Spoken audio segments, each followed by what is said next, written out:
Welcome to Elizabeth Thomas-Raynaud from ICC. Today she presented a cybersecurity guide. And how this guide is different from other tools for business that have been already published?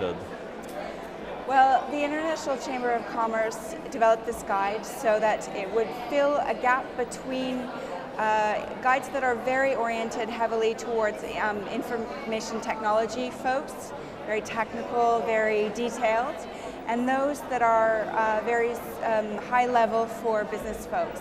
The idea of this guide is that it's a conversation piece between the two communities so that they can look at their systems, analyze them with a questionnaire, and actually have that conversation and use it as a resource for them to do their planning.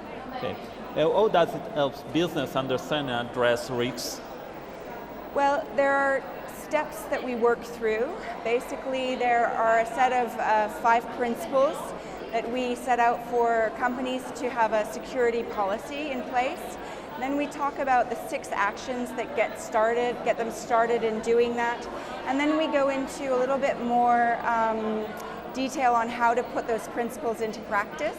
Yeah. And then there's the self-assessment questionnaire, which actually spells out different questions, and depending on where you answer those questions, it will give you an idea of how secure and how advanced you are in your program, yeah, and where there might be holes and gaps.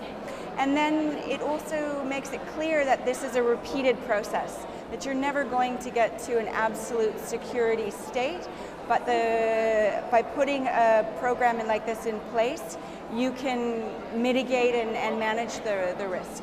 Okay. And can you briefly go over for us the 5 security principles listed in this guide?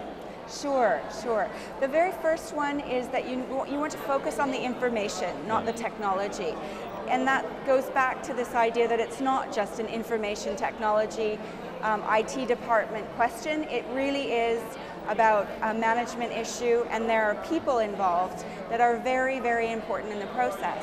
There's 35% of all breaches that are actually happening because of people errors that could have been avoided. They're not attacks. Yeah. So this focus on what is your most important information and how are you protecting it is really the first approach. The second one is having this resilience mindset, and that's recognizing again that it's not a question of if, it's a question of when. And so you can fulfill your mandates with regard to regulation or frameworks, but these make you compliant, they don't make you secure. You need to be more advanced than the law. It can't go as fast. And then you need to be prepared to respond. So we talk about in customer service, mistakes will happen, but how you respond is the opportunity that you make.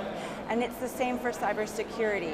How you respond is really critical to what damage and consequences you'll bear.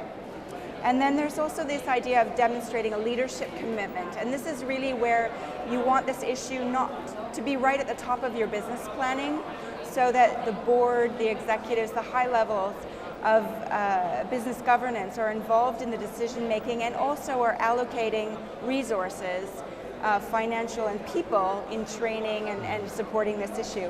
And then the 5th one of that is to act on the vision. So you spell out these principles, but then you actually put actions into place to fulfill this. Okay.